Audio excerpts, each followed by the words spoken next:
Joined now by Chronic Hoosier. How are you doing, sir? Happy to be back. Happy to be undefeated still.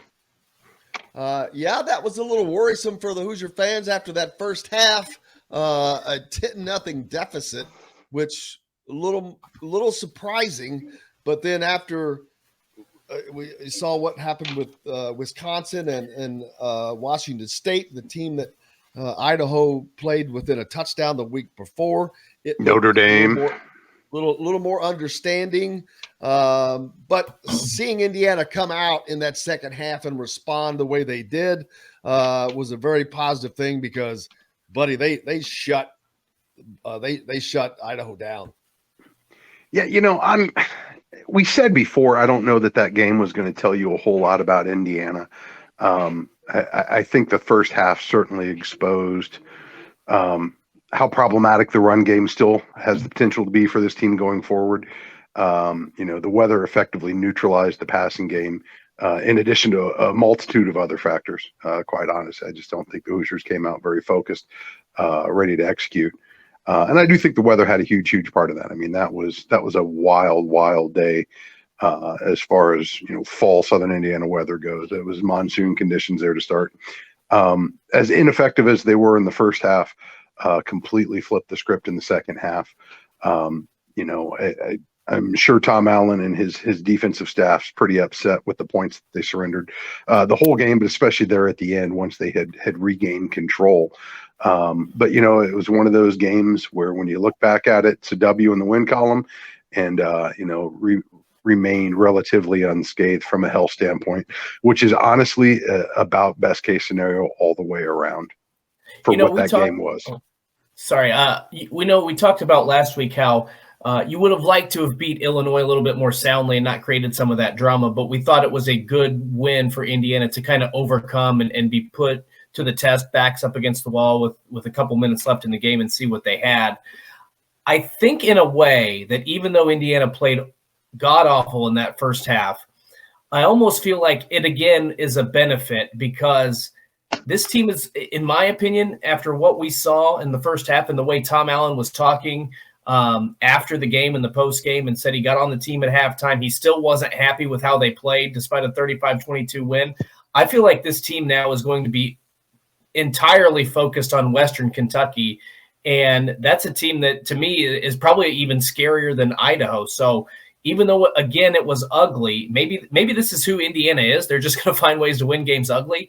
But again, I think you can draw a positive and say, you know what, this team came out with no focus, found a way to win. Tom Allen wasn't happy about it, and now he got fired up. So I feel like they're going to come out with a purpose on Saturday against WKU. I would hope so. Yeah, you would certainly hope so because it's not one that they you would think that they know that they can't do anything other than bring their A game, no matter who it is, Chronic. No, and that's the thing with this Indiana team. We said it. We said it all off season. We said it at the start of the season. We said it throughout the first couple of weeks here. This is a team that has very, very little margin for error, quite frankly. They have to execute at the very utmost of their potential if they want to have a chance. I'm looking at Western Kentucky, and I honestly see a bigger threat or a greater challenge, perhaps, than even what Illinois posed to start the season with, simply because they bring so much more offensive firepower. It's easy to overlook, a mid-major program such as WKU. But for Indiana, you don't have that luxury. You absolutely don't. I think if there's any positive to take from the Idaho first half, it's just the wake-up call that this team had to receive from it. I know the coaches were pretty adamant about how they addressed the team at halftime, how they addressed the team after the game. But that's a message that sometimes can only be learned through experience.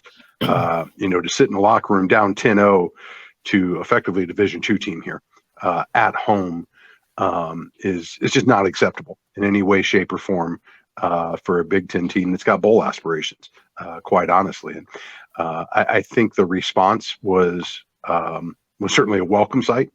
And it's certainly something, kind of like that final drive of the Illinois game, something that they can put in the bank and hopefully draw deposits or draw interest on throughout the season, rather. having that experience, having done that now, and having seen what it takes to get your heads back in the game, to get the offense back in gear, to get the defense back in a position where they can control the game and give the offense a little bit of breathing room. And, for all the reps they take at camp and, all the work they do in the off season, there's nothing like game experience to really drive those lessons home. And, the greatest benefit of all this is they were able to learn those lessons and still get wins. Because quite honestly, losses in either of those games really, really increases the degree of difficulty for the remainder of Indiana's season in terms of getting bowl eligible. So, huge test ahead this week against Western Kentucky. And, I'd love to see them establish a run game early because I think they're going to need it at Cincinnati, and they're certainly going to need it throughout the remainder of the Big Ten. But they've got a lot of tape on film right now that they can go over against new opponents rather than all the scrimmage film that they had against themselves, and hopefully figure out a little bit more about who they are, what's going to work, maybe what they need to shy away from, and play to their strengths here and exploit some weaknesses. Yeah, and one thing they found, as you just mentioned, was a little bit of a run game, averaging 6.5 yards per carry for the game. Sean Shivers had a big day with 155 yards. That's something we didn't see Indiana do really at any point during the 2021 season. So even though it's against Idaho, even though you should be able to run the ball against a team like this, they weren't able to do that a year ago. So I think the fact that you showed some signs of life in the run game, maybe you're not going to average that every single week, but the fact that you do have some sort of running ability, some sort of threat, to me bodes well for the team moving forward, especially when you head into some of these games that you have to win, especially, as we talked about WKU, you've got Nebraska, which is very beatable, Maryland and Rutgers still on the schedule. You have to be able to run the football to beat some of these teams in the Big Ten. And I think that there's a little bit more confidence that Indiana can do it this year as opposed to last year where they couldn't run on anybody. Yeah. The one caveat I'd put in on that, and I certainly agree. It was a nice breakout game for Shivers, kind of make his first real statement at Indiana. You got to be really cautious about reading too much in against an opponent like that and the defense that he faced, because, to come out in the locker room and, I'm sure 155 looks great in the box score, but put an asterisk next to that based off who you were playing. I'll tell you what, you put 100 yards up against a Penn State, against a Cincinnati, against an Ohio State. Go ahead and tell me about that dog inside you when you run circles around the JV team. Maybe save that for a more formidable opponent. Those words tend to come back and bite you down the road. Well, no question. But my point was they averaged 2.4 yards a carry last season against Idaho. So no doubt. There's at least some signs of optimism. Now, whether or not that's going to be sustained or not, that's a completely different story. I think we'll find out, obviously, in a couple of weeks when they play Cincinnati, Nebraska, some of these other teams. But I have a little bit more confidence because they showed something in the run game as opposed to last year where, again, even against an FCS team that they handled really easily, they couldn't run the football. Yeah, and this time last year, they already had a huge disappointment under their belt. And I think we saw that weigh on them quite heavily, particularly after in the second half of that Cincinnati game. So to be able to make it to this point in the schedule and still have optimism on board, I think is a powerful thing. And, it totally extrinsic to the whole matter. How about that student section to start the game, man? I mean, when you could barely pay people to go inside. Yeah, well, even more so. But that was an encouraging sign. Because as we know, it's tough to win when you don't have a solid home crowd behind you, and that's going to start with your student section. And they may not have stayed the whole way out, which it's hard to blame them when you go into halftime down 10-0. But the fact that they withstood that weather, honestly, if my kid was in there, we may be having a conversation about some of these choices after the game, because it was certainly not a hospitable environment for those in attendance, but a huge credit for those that showed up, and even more so for those that stayed to the end. Yeah, it was especially at that first game, those people that left, man, the Illinois game, boy, did they miss out. But looking forward to seeing Indiana's offensive exploits increase. We talked about this earlier, and I do believe this is true. Walt Bell has shown the ability to go away from what is not working, and that's something I don't think Indiana did very well last year. But you know what stood out to me is there was at least no outward hesitance in the quarterback situation. After that first half, I wondered if we might not see a little bit of Tuttle, just to try to spark some life in that offense. And Walt Bell and his staff felt confident with where they were, and Blazek rewarded him for it, quite honestly, at the end. So that's a welcoming sign for Indiana. Considering last year and for the last couple of years, quarterback situation kind of been in flux, largely due to injury. But they often showed a quick trigger when it came to making those decisions, and you gotta love the patience displayed by the staff and sticking with their guy. And not only that, but I think the reason they are so patient with them is because now Indiana has a quarterback, and you probably have to go back to maybe guys like Richard Lego and Nate Sudfeld.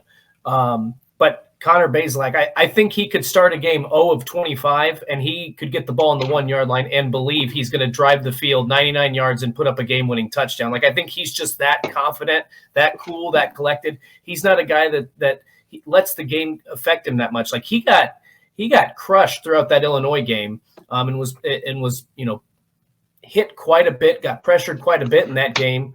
Only got sacked one time, but constantly under pressure. But he stayed in the pocket. He was poised. He did the same thing. He regrouped himself after an abysmal first half, and I think that's a big reason why this staff is so confident in him, because he can have a terrible series and then bounce back and go 6 for 6 for 70 yards and lead Indiana to a touchdown drive. It's something they haven't had in a while, at least in my opinion. Yeah, and I've been really impressed with his poise in the pocket. His internal clock seems to be really, really dialed in, and standing under center with a line like he's got in front of him, that's a massive load to manage when it comes to just recognizing when the play's there, when it's not, when to throw it away, when to try to thread the needle. And he's I've been pretty impressed with his decision making in the pocket, even though he's had some throws that I know he would like to take back. I think he's done a fairly good job, as good of a job as you can expect in managing the game under center. Yeah, he's just, his poise is crazy. I mean, it really is. Like, I talked about it when after the Illinois game and the post game presser, Mike or Tom Allen comes in and he's just jacked. His heart rate's going, and Connor Bazelak is just questions, and it's pretty nonplussed. It's like he just stepped out of the shower, man, and it's like, what's up? I mean, he is truly he's the guy you want back there, because he is not going to get rattled. And the more confidence he gets, and the better the more confidence his offense gets, they can be. It's just all going to depend on what this offensive line can do. I said it, that Illinois game, Kevin Wilson's words ringing true in my ears. Your offense is what you can block. And I think that remains to be seen, what Indiana's offense is going to be once it gets into the meat of the schedule. We look at some of these the non-conference games kind of as tune-ups. I think this weekend you see IU's greatest one of their big tests with Cincinnati looming just next week. But I think the Hoosiers are going to be pushed on both sides of the ball here. And we'll probably get a truer sense of exactly who this team is and what they're capable of, around 4:00 on Saturday. At least it's not, and it's a noon kick, baby. I love it. You talk about the second half attendance, and I think you see a lot of those issues magically resolved here this weekend when the second half isn't running up against our pregame schedule here in Bloomington. Should be a gorgeous day, hopefully weather-wise. Temps starting to drop a little bit right now. It just feels like football outside. But it looks like Saturday we should have a high of 85 and sunny, so should be an idyllic day for football at the Rock.